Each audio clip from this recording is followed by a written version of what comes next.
નમસ્કાર મિત્રો,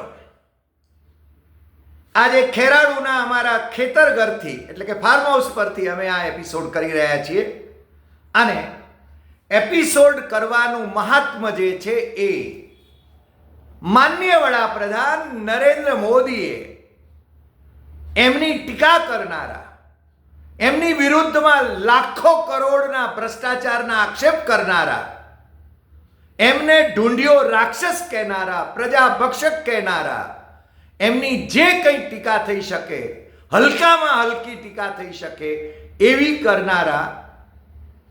ટીકા કરનારા ગુજરાતના પટેલ આગેવાનોને એમણે કેવી રીતે ઠેકાણે પાડ્યા છે એની આપણે વાત કરવાના છીએ. મને આની પ્રેરણા ક્યાંથી મળી એ હું તમને કહી દઉં.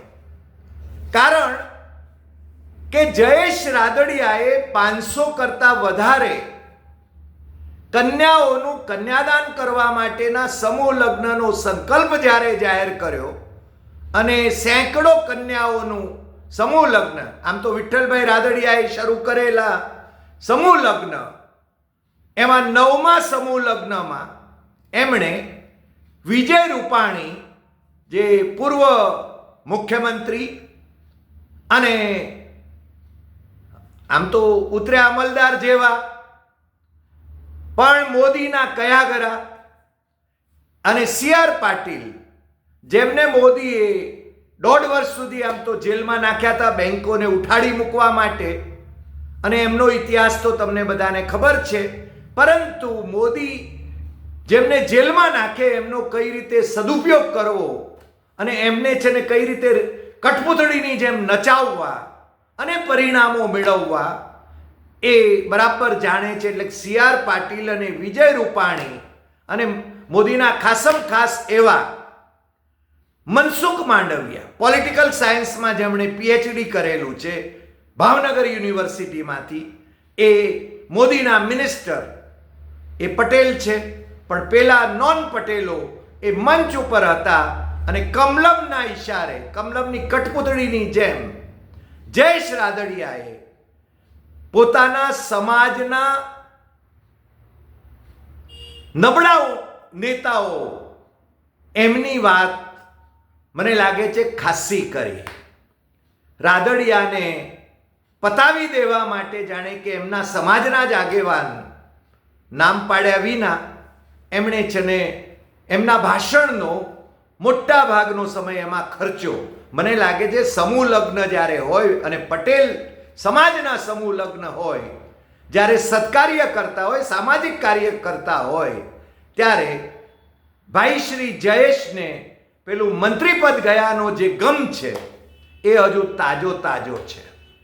MLA તો છે જાણે, હારતા હારતા જીતી ગયેલા એવા સંજોગો પણ એમને માટે ક્યારેક આવ્યા હતા.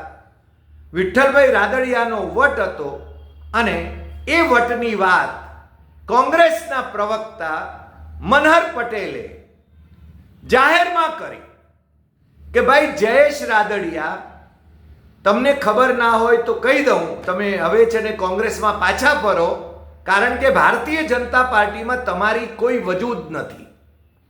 તમે છે ને પાલિકાની 2 ટિકિટ માગી એ પણ તમને ન મળી, અને આમ તો દિલીપ સંઘાણી અમારા મિત્ર, એમણે બિપિન ગોતાને હરાવવા માટે જયેશને ટાઈટ કરીને જીતાડી દીધા. પછી બિપિન ગોતા કારણ કે બિપિન ગોતાએ અમિત શાહના ખાસમ ખાસ CR પાટીલે મેન્ડેટ આપેલો, અને CR પાટીલ જ્યારે મંચ ઉપર હોય ત્યારે જયેશ રાદડિયા પોતાના સમાજના આગેવાનોની વિરુદ્ધમાં અથવા કોઈ એક વિશેષ આગેવાનની વિરુદ્ધમાં જ્યારે બફાટ કરતા હોય ત્યારે મને લાગે છે કે કમલમ અને દિલ્હી બેઠેલા મોદી શાહ એ છે ને મનમાં ને મનમાં ખૂબ ખુશ થતા હશે. જયેશ રાદડિયાને આનો ખ્યાલ હોવો જોઈએ, કારણ કે એમણે છે ને મંત્રીપદ મેળવવું છે, પણ પોતાના સમાજના લોકોને કાપીને મંત્રીપદ ન મળે એટલી સાદી સમજ જયેશ રાદડિયા જેવા લોકોની વચ્ચે રહેનારા નેતાને તો ખબર હોવી જોઈએ. પણ ખેર, મનહર પટેલે કહ્યું કે ભાઈ આપના પિતાશ્રી જ્યારે કોંગ્રેસમાં હતા ત્યારે નરેન્દ્ર મોદીએ કેટલા ભાંડ્યા હતા એમને એ તો તમને ખબર હશે, પરંતુ કોંગ્રેસે એમને છે ને એવા બધા હોદ્દાઓ આપ્યા હતા, મેમ્બર ઓફ પાર્લામેન્ટ બનાવ્યા હતા, બીજું બધું એમને આપ્યું હતું. એટલું જ નહીં, પણ એમને કોરા મેન્ડેટના કાગળો જતા હતા અને એમાં વિઠ્ઠલભાઈ પોતે નામ લખે એને કોંગ્રેસ સ્વીકારતી હતી. આ વટ હતો વિઠ્ઠલભાઈ પટેલનો. અને જયેશ રાદડિયાને સાદી 2 ટિકિટ પણ નથી મળતી પાલિકાની અંદર એણે કહેવાની. એટલે ખરેખર તો જયેશ રાદડિયાએ ગાજવાને બદલે લાજવાની જરૂર છે. પણ મનહર પટેલને તો જયેશ રાદડિયા જો કોંગ્રેસમાં આવે, કારણ કે એમણે એ છેલ્લું વાક્ય જે ફેસબુક ઉપર પણ મૂક્યું એમાં કહ્યું કે તમે પાછા ફરો કોંગ્રેસમાં, પણ જયેશ રાદડિયા સત્તા સાથે રહેવાનું પસંદ કરે છે. એટલે એમની હવે શું વલે છે ભારતીય જનતા પાર્ટીમાં એ આપણે બધા જાણીએ છીએ. તમને ખ્યાલ હશે કે કેશુભાઈ પટેલ મુખ્યમંત્રી હતા, યાદ છે ને? મને લાગે છે પ્રજાવત્સલ મુખ્યમંત્રી હતા ખરા અર્થમાં, અને જેણે જનસંઘ અને ભારતીય જનતા પાર્ટી એને આ રાજ્યની અંદર એને ખરેખર તો ઊભી કરી એમ કહીએ તો ચાલે. બહુ ઓછા લોકો હતા જ્યારે કોંગ્રેસનો સૂરજ 16 કળાએ ચમકતો હતો, ત્યારે જનસંઘ અને પછી ભારતીય જનતા પાર્ટી એ કેશુભાઈ અને એમના મિત્રો એમનું એ યોગદાન હતું. પછી તો બધા ચડી બેઠા.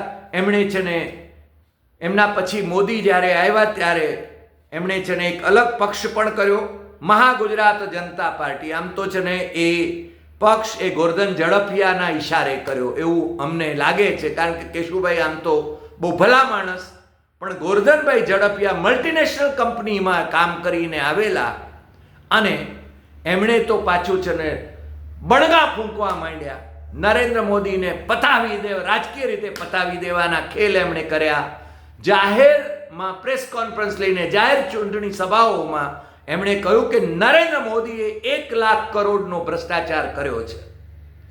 હવે આ બંને નેતાઓ, એમની મહાગુજરાત જનતા પાર્ટી એ ક્યાં ઉલી ગઈ એ તો અમને ખબર નથી, પરંતુ બંને લોકો એ જ નરેન્દ્ર મોદીના ચરણ સ્પર્શમાં રમમાણ થઈ ગયા. કારણ કે જે માણસે આ રાજ્યની અંદર ભારતીય જનતા પાર્ટી એને ઉછેરી, જે માણસ આ રાજ્યનો મુખ્યમંત્રી હતો, એણે એના દીકરા માટે, ભરત દેસાઈ માટે, તમને એમાં શંકા ન પડવી જોઈએ, કારણ કે કેશુભાઈની પણ 1962 સુધી અટક છે ને દેસાઈ હતી. અને કેશુભાઈએ મને એકવાર કહેલું કે અમે મૂળ વસોના, પણ એમને છે ને આરએસએસના પ્રચારક શ્રી જે ત્યાં હતા રાજકોટમાં, એમણે કહેલું કે ભાઈ પટેલ અટક હોય તો આપણને રાજકીય રીતે સારું ફાવે. એટલે 1962માં એમણે પટેલ કરી. પણ ભરત, અમે જ્યારે અમેરિકા કેશુભાઈની સાથે હતા ને ભરત પણ હતો, ત્યારે એના પાસપોર્ટમાં ભરત દેસાઈ નામ હતું ને કદાચ હજી એ ભરત દેસાઈ નામ ચાલે છે.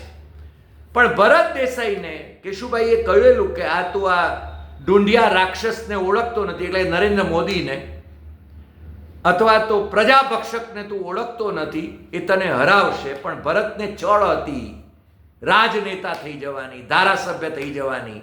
એટલે વિસાવદરમાંથી કેશુભાઈને રાજીનામું અપાવીને ભરત ત્યાંથી ચૂંટણી લડે છે અને હારે છે. ગોરધન ઝડફિયા એ સાષ્ટાંગ દંડવત થઈ ગયા. જે ગોરધન ઝડફિયાનો કેશુભાઈના જમાનામાં સંગઠન મહામંત્રી તરીકેનો જે વટ હતો, અમે જોયો છે એ વટ. અને એ માણસ કદાચ એને પણ છે ને પેલો અપત્ય પ્રેમ હોય, કારણ કે દીકરો જ્યારે બિલ્ડર હોય અને ગાંધીનગરમાં નકશા પાસ કરાવવાના હોય ત્યારે પેલો 1 લાખ કરોડનો ભ્રષ્ટાચાર નરેન્દ્ર મોદીએ કર્યો, તો એ છે ને થૂંકેલું પાછું ગળવું પડે. અને અત્યારે બિચારા બાપડાની સ્થિતિમાં હું જ્યારે ગોરધન ઝડફિયાને જોઉં છું, એકવાર ગુજરાત સમાચાર ટીવી ઉપર મેં કહેલું ત્યારે મને કે રહેવા દો ને ભાઈ, આવી અંગત બાબતો હું કામ છેડો છો? મારા મિત્ર છે આમ તો, પરંતુ અમને છે ને પટેલનો સ્વાભિમાની સ્વભાવ એ કેમ આવો ચરણ સ્પર્શ માટે જાય છે એનો એક પ્રશ્ન છે. અને અમારી પાસે એક યાદી છે 22 પટેલ નેતાઓને મોદીએ કઈ રીતે છે ને ઝુકાવ્યા. મોદીના ટીકાકારો હતા અને એમને ચરણ સ્પર્શ કરવાની કઈ રીતે ફરજ પાડી, એ છે ને ખરેખર તો આ રાજ્યના પટેલોએ વિચારવા જેવું છે. માત્ર પટેલોએ જ નહીં, બીજા સમાજોના પણ પ્રભાવી નેતાઓને મોદીએ કઈ રીતે રાજકીય રીતે એમને ખસી કરી નાખી, આ 22 જણાની ખસી કરી નાખી રાજકીય દ્રષ્ટિએ, એ રીતે બીજા સમાજોના પણ પ્રભાવી નેતાઓની રાજકીય ખસી કરી નાખી, એ અમે જાણીએ છીએ અને તમે પણ જાણો છો. અને આ રાજ્યની પ્રજા એ ખબર નથી સ્વાર્થમાં આંધ છે કે પછી શું છે, એનામાં ગટ્સ નથી, એ ખબર નથી. ડૉક્ટર વલ્લભ કથિરિયા બહુ જ આદર સાથે રાજકોટમાં લેવાતું નામ, પ્રેક્ટિસ પણ કેટલી બધી. અટલજીના વખતમાં તો મંત્રીપદ પણ હતું કેન્દ્રમાં. એને છે ને ગો સેવા આયોગના અધ્યક્ષ બનાવી દેવામાં આવે ને એ પાછા કરગરી વરગરીને નરેન્દ્ર મોદીની સામે લોટાંગણ થઈને વલ્લભ કથિરિયાએ થાય. મને લાગે છે પટેલોનું સ્વમાન ક્યાં ગયું, મને આ પ્રશ્ન થઈ રહ્યો છે. એકે પટેલ તમને ખ્યાલ હશે કે 1984માં ઇન્દિરા ગાંધીની હત્યા પછી જે સહાનુભૂતિનું મોજું કોંગ્રેસ પ્રત્યે હતું, એ છતાં નરેન્દ્ર, અત્યારનું જે આપણે આંધ્રમાંથી છૂટું પડેલું તેલંગણ છે એ વિસ્તારમાંથી એક નરેન્દ્ર અને મહેસાણામાંથી એકે પટેલ, આ ભારતીય જનતા પાર્ટીના 2 જ માણસો ચૂંટાયા હતા લોકસભાની અંદર.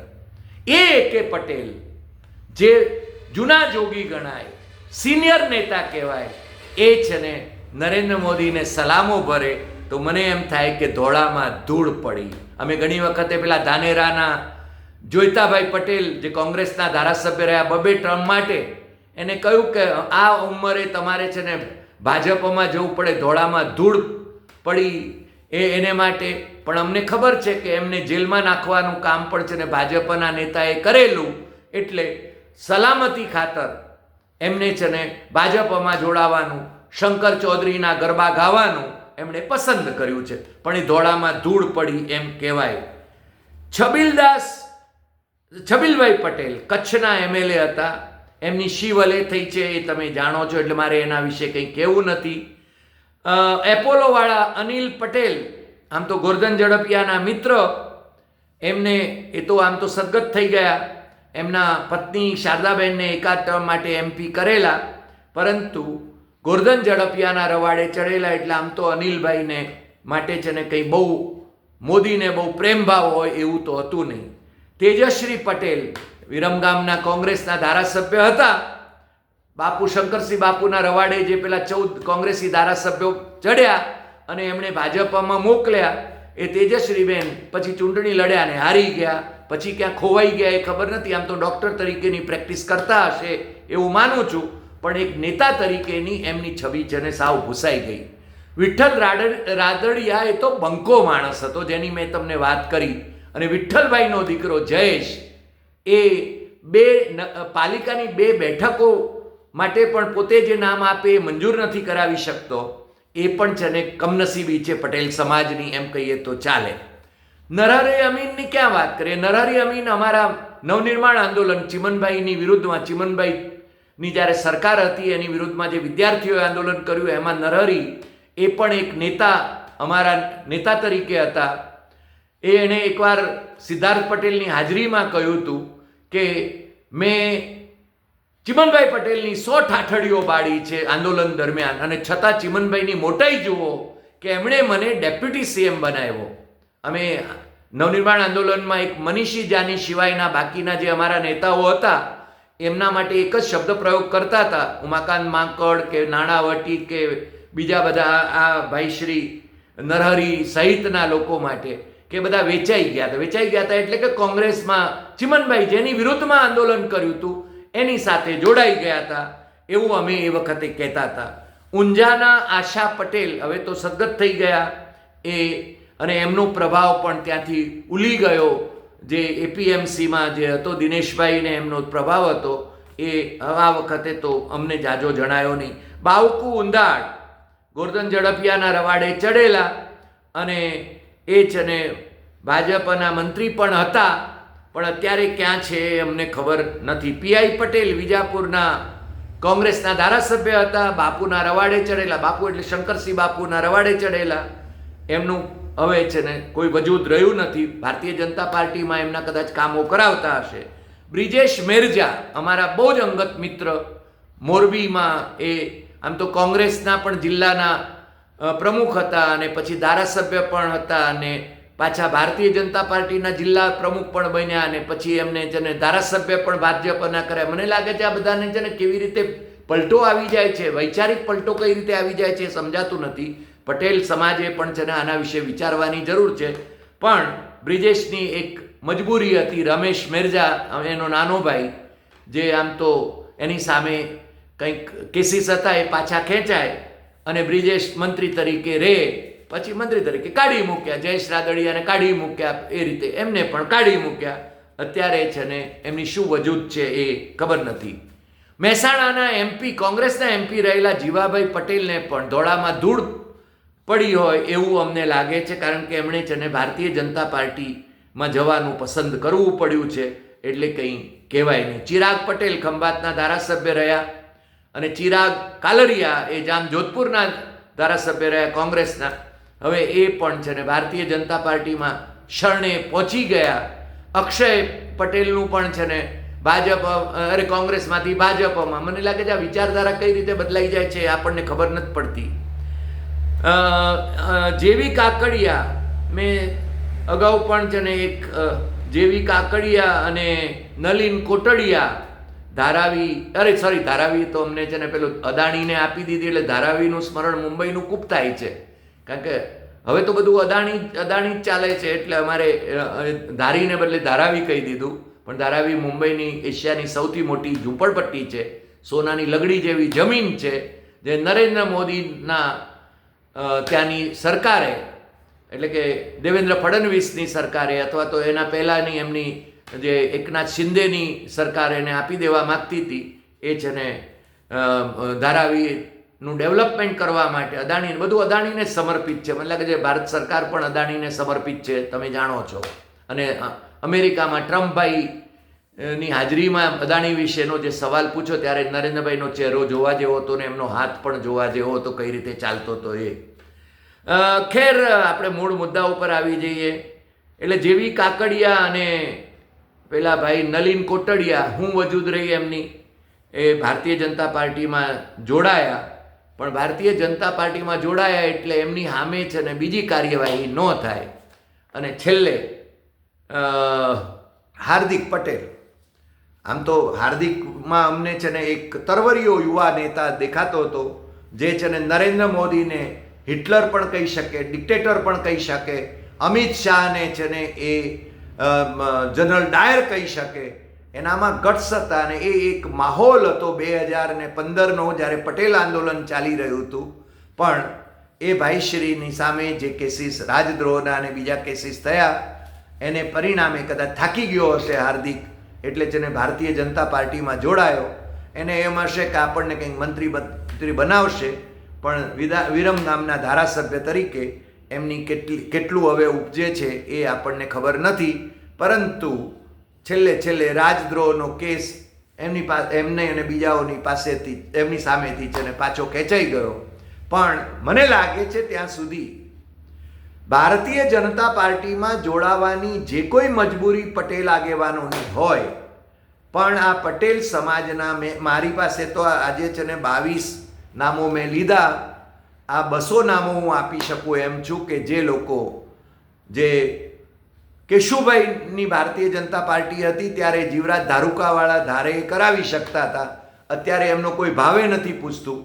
અને એવી રીતે સુરતના જે હીરાવાળા છે એમાં પટેલો જે છે એ તો સોદાબાજીમાં જ હીરાવાળાઓ ધંધો એમનો બરાબર ચાલે એટલા માટે કોને ભારતીય જનતા પાર્ટીમાં જોડાવા માટે ઉપરથી આદેશ આવે એ પ્રમાણે એમણે વર્તવાનું હોય છે. એટલે કે એમના એજન્ટ તરીકે કામ કરવાનું હોય છે, કારણ કે એમનો ધંધો છે ને નિર્વિઘ્ને ચાલે, આવો ડરનો માહોલ છે. અને પટેલ સમાજના આ બધા નેતાઓ એક એવા ડરી રહ્યા છે એ આપણે જોઈ શકીએ છીએ. મને જતાં જતાં એક બીજું નામ પણ યાદ આવે છે, આપણે નીતિન પટેલ કડીના. નીતિને એના ઘરમાં બેસીને મને કહ્યું હતું જ્યારે કડીમાંથી એ ભાઈ શ્રી હારી ગયા હતા ત્યારે કે મને નરેન્દ્ર મોદીએ હરાવ્યો, પણ એની જાહેરમાં એ કહેવાની ક્યારેય હિંમત ન થઈ શકે. અને બીજું પછી ભાઈ મહેસાણામાંથી ચૂંટાયા પણ નાયબ મુખ્યમંત્રી થયા, પણ મુખ્યમંત્રી થવાના હતા, ફટાકડાએ ફૂટી ગયા હતા મહેસાણામાં. પણ પેલી છે ને ફાઇલો તૈયાર હોય છે ભારતીય જનતા પાર્ટીમાં, એટલે તમે છે ને જો એની બકરી ડબ્બામાં આવી ગઈ એ પછી જો તમે આગા પાછા થવાની કોશિશ કરો કે સુપ્રીમ લીડરની વિરુદ્ધમાં તમે કંઈ બોલો તો છે ને તમારી ફાઇલો ખુલે. ગોરધન ઝડપિયાને દીકરાને બિલ્ડર તરીકે પ્રમોટ કરવો હોય તો પછી છે ને ભારતીય જનતા પાર્ટીમાં સલામો ભરવી પડે. મને લાગે છે ક્યારેક મોદીએ એમને સલામો ભરવી પડતી હશે, ક્યારેક કેશુભાઈના ચરણોમાં મોદીએ બેસવું પડતું હશે. અને અત્યારે કેશુભાઈ જેની હરોળના તો કોઈ બહુ જાજા રહ્યા નથી, એ કે પટેલ પણ હવે છે ને વયોવૃદ્ધ છે, પણ જે વડીલો છે એ લોકોએ પણ નરેન્દ્ર મોદીને સલામો ભરવી પડે છે, કારણ કે એમણે જે લોકોના ધંધા છે, જે લોકોના આર્થિક વ્યવહારો છે એ વ્યવહારોમાં સાધન શુદ્ધિ એ સ્વાભાવિક રીતે ન જાળવી શક્યા હોય અને પેલી ફાઇલોનો ડર પણ છે ને એમને જરૂર સતાવે છે. એટલે મને લાગે છે ત્યાં સુધી આજે મેં જે કહ્યું કે જે લોકો નરેન્દ્ર મોદીની સામે બોલતા હતા એ એકાએક કેમ મૂંગા થઈ ગયા અને નરેન્દ્ર મોદીનો ચરણ વ્રજ લેવા માટે કેમ તૈયાર થઈ ગયા, એ આપે પણ વિચારવાનું છે, પ્રજાએ વિચારવાનું છે, આ બધા આગેવાનોએ વિચારવાનું છે. બાકી પટેલ સમાજ એ બળુકો સમાજ છે જેનો પ્રભાવ એ અન્ય સમાજો ઉપર પણ છે, એ બાબત પણ છે ને આપણે ધ્યાને લેવી જોઈએ. મને લાગે છે કે બે વ્યક્તિઓના ઉલ્લેખ સાથે હું આજનો એપિસોડ પૂરો કરીશ. એક કોંગ્રેસના એક મુસ્લિમ આગેવાન છે જે કોંગ્રેસના વર્કિંગ પ્રેસિડેન્ટ બનાવ્યા છે, કોઈ સુરતનું નામે ભૂલી ગયો હવે તો, એ ભાઈશ્રી કોંગ્રેસના અધ્યક્ષ અને બધાના મંચ ઉપર બેઠા હોય ત્યારે એમણે પટેલોની વિરુદ્ધમાં જાહેર કોંગ્રેસના મંચ ઉપરથી કહ્યું હતું.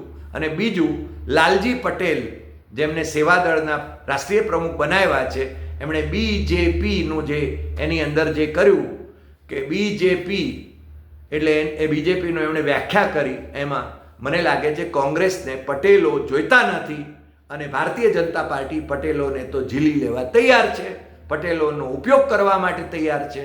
કોંગ્રેસને એમની જરૂર નથી. કોંગ્રેસ મને લાગે છે કે હવે અહીંયા છે ને કોંગ્રેસની ઓફિસ બંધ કરી દેવી જોઈએ ગુજરાતમાં. રાહુલ ગાંધી પણ હવે કદાચ થાકી ગયા હશે એવું લાગે છે. આજે આટલી વાત, ફરી મળીશું નવા એપિસોડમાં નવા વિષય સાથે. તમને જો આ એપિસોડ ગમ્યો હોય તો સૌથી વધુ શેર કરશો, લાઇક કરશો, કમેન્ટ કરશો અને આપણી YouTube channel doctor Hari Desai Satyamev તથ્યમ એ સબસ્ક્રાઈબ કરવા માટે મિત્રોને જરૂર જણાવશો. નમસ્કાર.